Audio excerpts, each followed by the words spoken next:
ఈ అమ్మాయి కడుపున పడినప్పటి నుంచి కూడా చాలా రకాలుగా నరకం పడ్డ. ఒక ఏదో దుష్ట శక్తి అంటారు కదా, ఆ శక్తి నా కడుపు మీద కూర్చొని తొక్కడం కానీ, బిడ్డను కావాలని కోరిన నాకు పౌర్ణమి వచ్చిందంటే కుబుసం లాగా అది 18 సంవత్సరాలు పడినా నుంచి మేడం. 18 ఏళ్ళు పడినా నుంచి పాపకు ఒంటి మీద రావడం జరిగింది. చెప్తుందా నాగుల చవితి వస్తుంది, నాకు ఇది పెట్టు అది పెట్టు లాంటిది ఏదన్నా నీకు ఎప్పుడైనా చెప్పిందా? నన్ను ఏం అడగలేదు ఇంతవరకు. తను అడిగిన మొదటి కోరిక ఏంటంటే గుడి బయటికి వేసి విగ్రహాలకి పూజలు చేయాలని అదే నాకు చెప్తూ ఉంటారు. ఏ గుడి అది? అది కాళికామాత టెంపుల్. ఎక్కడుందా గుడి? అమ్మ ఇంకేం చెప్పలేదా గుడికి సంబంధించి తప్ప? చెప్పింది. ఇంకేం చెప్పింది? అవి చెప్పను. ఏ టైంకి వస్తుంది తను? పర్టికులర్గా ఏదైనా టైం ఉంటుందా? పర్టికులర్ గా అంటే కనుక మార్నింగ్ 3 o'clock వెళ్ళిపోతుంది. మదర్ అనేది రాదు. ఇంకొన్ని సర్పాలు నాతో ఉంటాయి. అనిపిస్తుందా నాగదేవతలాగా అలంకరించుకోవాలని కానీ, పాములా మారిపోతున్నట్టు కానీ? నాకు పాములా మారిపోతున్నట్టు నేను కొన్ని చూసాను. అంటే మా ఇంట్లో కూడా గంటల సౌండ్ రావడం కానీ, హారతి ఇస్తే పాటలు పాడడం కానీ, మన టెంపుల్లో స్మెల్ వస్తుంది చూడండి. మేము పూజలు చేయకోకుండా అట్లా స్మెల్ వచ్చేది. నేను ఏదో మనీ కోసం ఏదో నా గురించి ఏదో గొప్పలు చెప్పుకోవాలని నేను ఇక్కడికి రాలేదు. నేను జస్ట్ ఏంటంటే ప్రపంచానికి ఇలాంటి గుడి ఉంది, ఇక్కడ పూజలు జరగాలని మాత్రమే నేను అనుకుంటున్నాను. కానీ ఇంకా అందరికీ నమస్కారం. నేను స్వరూప పొట్లపల్లి. మనం సాధారణంగా పాత చొక్కా విప్పి కొత్త చొక్కా వేసుకున్నట్టే ఆత్మ అనేది కూడా ఒక శరీరాన్ని వదిలేసిన తర్వాత ఇంకో శరీరంతో కలిసి పునర్జన్మ ఎత్తుతుందని చాలా మంది నమ్ముతూ ఉంటారు. అసలు పునర్జన్మ అనేది ఉందా లేదా అనే దాని మీద ఇప్పటికే చాలా రీసెర్చ్ అనేది నడుస్తోంది. హైదరాబాద్కు చెందిన భవిత తాను గత జన్మలో నాగదేవత కూతుర్నని, ఆ తర్వాత జన్మలో ఓ రాజుగారి కుమార్తెనని ఇలా రకరకాలుగా చెబుతోంది. అంతేకాదు పౌర్ణమి వచ్చిందంటే చాలు భవిత శరీరం మీద కుబుసం లాగా ఓ లేయర్ కూడా ఫామ్ అవుతుంది. అది ఊడిపోవడం అనేది కూడా జరుగుతుంది. అసలు తన మాటలు వింతగా విచిత్రంగా అనిపిస్తున్నాయి. నేను కూడా ఎప్పుడు అలాంటి మాటలు వినలేదు. ప్రస్తుతం భవిత తన తల్లి సుభాష్నితో కలిసి మా స్టూడియోకు వచ్చారు. తనతో మాట్లాడి తన జీవితంలో జరుగుతున్న వింతలు విశేషాలు ఏంటి అనేది తెలుసుకుందాం. నమస్తే సుభాష్ని గారు. నమస్తే. హాయ్ భవిత. హాయ్. ఎలా ఉన్నావు? బాగున్నా. హెల్త్ ఎలా ఉంది? సూపర్. సూపర్.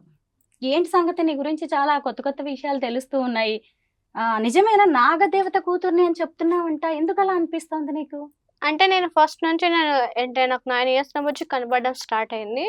రీసెంట్ గా కూడా నేను వెళ్ళి టెంపుల్కి వెళ్ళి కన్ఫర్మ్ చేసుకుని వచ్చాను. ఇప్పుడు నీ ఏజ్ ఎంత? ఏం చదువుతున్నావు? స్టడీ ఏం లేదు. ఏం చదవట్లేదు. అసలు ఎంతవరకు చదువుకున్నావు?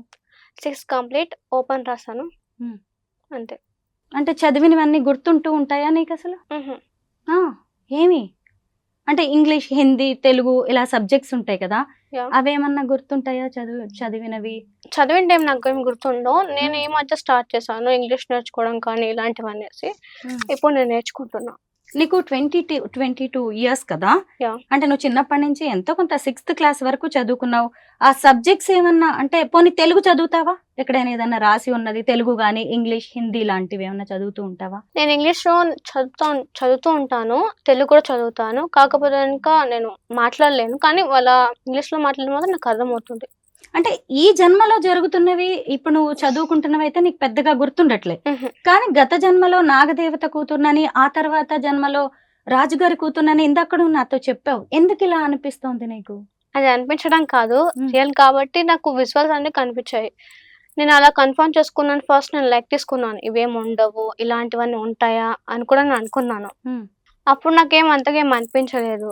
రీసెంట్ గా ఈ మధ్య నాకు ఆ టెంపుల్ కి వెళ్ళడం, కన్ఫర్మ్ చేసుకోవడం ఇవన్నీ జరిగాయి. అంటే ఎంత ఏజ్ నుంచి నీకు ఇలా అనిపిస్తోంది భవిత? 9 years. నీకు 9 years ఉన్నప్పటి నుంచి.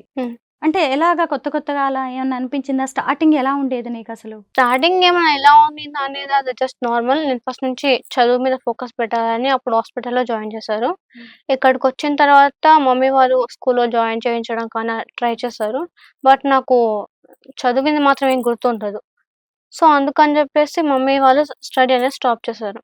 అయితే మన చుట్టూ ఎంతో మంది దేవుళ్ళు ఉన్నారు, మనం ఎంతో మందిని పూజిస్తుంటాం, ఆరాధిస్తూ ఉంటాం, నమ్ముతూ ఉంటాం కదా. బట్ నాగదేవత కూతుర్నే నేను అని ఎందుకు నీకు అలా అనిపిస్తుంది? పర్టికులర్ గా నాగదేవత అని అంటే ఇండికేషన్స్ ఏమన్నా కనిపిస్తున్నాయా నీకు? ఇండికేషన్స్ అంటే మా మమ్మీ వచ్చి నాకు చెప్పేది. మా మమ్మీ అండ్ ఫాదర్ ఇంకా ఉన్నారు. వాళ్ళు వచ్చి నాకు కనిపించి చెప్పారు. ఏం చెప్పారు మమ్మీ వాళ్ళు? అంటే నాకు ఏమేమి జరిగినవి అవన్నీ నాకు చూపించారు. ఏం జరిగాయి నీకు? ఏం చూపించారు అమ్మ వాళ్ళు? చిన్నప్పుడు నాకు పర్టికులర్ గా మొత్తం ఏం గుర్తులేదు. కొంచెం కొంచెం విజువల్స్ మాత్రం నాకు కనిపించాయి. నేను చిన్నప్పుడు ఎలా ఆడుకునేదాన్ని, వాళ్ళతో ఎలా ఆట పట్టించేదాన్ని, ఎక్కడెక్కడ దాక్కునేది, ఇవన్నీ నాకు కనిపించాయి. అంటే ఇప్పుడు కూడా అలాగే అనిపిస్తుందా నీకు? కొన్ని కొన్ని కనిపిస్తూ ఉంటాయి అక్కడ ఏమేమి జరిగేవి, అవన్నీ నేను చూస్తూ ఉంటాను. ఇప్పుడు నాగదేవత కూతుర్ని అంటున్నావు కదా, మేము కూడా ఎప్పుడు ఇలాగ గుళ్ళల్లో విగ్రహాలని వాటిని చూడడం తప్ప, సీరియల్స్లో సినిమాల్లో చూపించే నాగదేవత తప్ప మాకు నిజంగా నాగదేవత ఎలా ఉంటుంది, అవన్నీ నిజమేనా అనేది కూడా మాకు పర్టికులర్గా తెలియదు. బట్ నువ్వు చూశానంటున్నావు, మా అమ్మ నాగదేవత అంటున్నావు కదా, ఎలా ఉంటుంది అసలు నాగదేవత? నాకు చాలా ఇంట్రెస్టింగ్గా అనిపిస్తుంది. నువ్వు నాకు డిస్క్రైబ్ చేయగలవా? ఎలా ఉంటుంది మరి? వాళ్ళ కూతుర్నని ఎలా చెప్తున్నావు నువ్వు? వాళ్ళ కూతుర్లు అంటే ఫస్ట్ నాకు సర్పరూపంలో కనిపించారు. సర్పరూపం నుంచి మనిషిగా వచ్చి నా పక్కన కూర్చొని నాకు చెప్పారు. ఏ ఏజ్ లో? ఎప్పుడు? 9 years నుంచి ఇప్పటి వరకు కూడా నాకు కనిపిస్తూ ఉంటారు. ఎవరు? అమ్మలాగా కూర్చుంటదా? లేదు, తన రూపంతో తను కూర్చుంటది. పాము కూర్చుంటదా నీ పక్కన? పాము కాదు, తన మనిషి రూపంగా ఎత్తిన తర్వాత కూర్చుంటది. సర్పం నా దగ్గరికి వస్తుంది. తర్వాత మనిషి రూపంలో మీరు ఎలా ఉన్నారో వాళ్ళు కూడా అలాగే ఉంటారు. అలాగా? ఇప్పుడు నాకు ఇప్పుడు చాలా సినిమాలు ఉన్నాయి కదా, ఆ సినిమాల్లో సౌందర్య నాగపాము క్యారెక్టర్ వేసింది, ప్రేమ వేశారు, ఇలా కొంతమంది స్టార్స్ని మనం అంటే నాగదేవత అంటే ఇలాగ ఈ హీరోయిన్ లాగా ఉంటుంది, అలాగ ఉంటుంది, ఇలాంటి కొన్ని ఏవో మనకి తెలుస్తాయి. బట్ నువ్వు చెప్పగలవా అమ్మలా ఉంటుందో లేదంటే ఇంకెవరిలాగా ఇలాగా కొన్ని పోలికలు కానీ ఏమైనా? పోలికలు అంటే కనుక మీరు నాకు జస్ట్ ఎలా కనిపించారు, నాకు సర్పరూపం నుంచి మీరు మనిషికి ఎలా ఉన్నారు, నాకు మీలాగానే కనిపిస్తారు. అంటే చీర కట్టుకునే ఉంటారు. వాళ్ళ ఆభరణాలు వాళ్ళటి. ఏది నాగపామ అదే సీరియల్స్ లో సినిమాల్లో చూపించినట్టు జ్యువెలరీ అది డిఫరెంట్. ఇంకేదన్నా ఎలా ఉంటది వాళ్ళ ఆభరణాలంటే? ఇప్పుడు ఆభరణాలంటే కనుక మనం ఇప్పుడు దీంట్లో చూపించినట్టు కాదు, కొంచెం డిఫరెంట్ గా ఉంటాయి. అంటే నువ్వు ఇలా పక్కకి తిరిగి మాట్లాడుతూ ఉంటావా తనతోటి? ఎప్పుడైనా మాట్లాడుతూ ఉంటాను. ఎప్పుడెప్పుడు వస్తూ ఉంటుంది తను? డైలీ వస్తారు. ఎప్పుడు ఏం మాట్లాడతారు? ఏం మాట్లాడతాం అంటే అవి వేరే విషయాలు. అక్కడ ఎలా ఉంది నేను అడుగుతాను, అక్కడ ఉన్న వాళ్ళు ఎలా ఉన్నారు మేము అడుగుతాం, కొన్ని మాట్లాడుకుంటాం. సుభాష్ని గారు, మీరు ఎప్పుడైనా గమనించారా అంటే పక్కన ఎవరు లేకుండానే తను ఎవరితోనో మాట్లాడుతుంది అనేది మీరు గమనించారా? అలాంటివి గమనించాను మేడం. అంటే మీకు తెలుస్తుంది. ఇప్పుడు ఇక్కడ ఉంది భవిత, ఇక్కడ ఎవరితోనో మాట్లాడుతున్నట్టుగా మాట్లాడుతూ ఉంటావు, అంతేనా భవిత? ఇటు తిరిగి అలా మాట్లాడడం అలా ఇలా కాదు, ఆ రూమ్ లో ఉన్నప్పుడు నేను మాట్లాడుతాను. ఒకవేళ సడన్ గా ఇప్పుడు మీ పక్కన ఒక సర్పం వచ్చి ఎలా ఒకవేళ ఉన్నింది అనుకోండి, ఫస్ట్ ఆఫ్ ఆల్ ఉన్నప్పుడు నేను వాళ్ళతో మాట్లాడుకుంటూ ఉంటాను. అది వీళ్ళు ఒక్కొక్కసారి గమనిస్తారు, ఒక్కొక్కసారి గమనించరు. మీరు చూసారా అలాగా? తన అంటే మీరు అనుకుంటే ఉండొచ్చు తనలో తను ఏదో మాట్లాడుకుంటుంది అంటే చిన్నప్పుడే మాట్లాడేది. మా అమ్మ రమ్మంటుంది, నేను వెళ్ళిపోవాలి, నాకు ఎదురుగానే ఉంది, నన్ను అడవిలోకి తీసుకెళ్తాంది, నన్ను వెళ్ళిపోవాలి, నాది నేను ఇక్కడ కాదు, నాది అడవి ఉంది, మా అమ్మ మా నాన్న నన్ను పిలుస్తున్నారు, నన్ను వెళ్ళాలని చెప్పేసేది. చిన్నప్పుడు 9 years లోనే చెప్తానేది. చెప్తా అంటే మాట్లాడేది.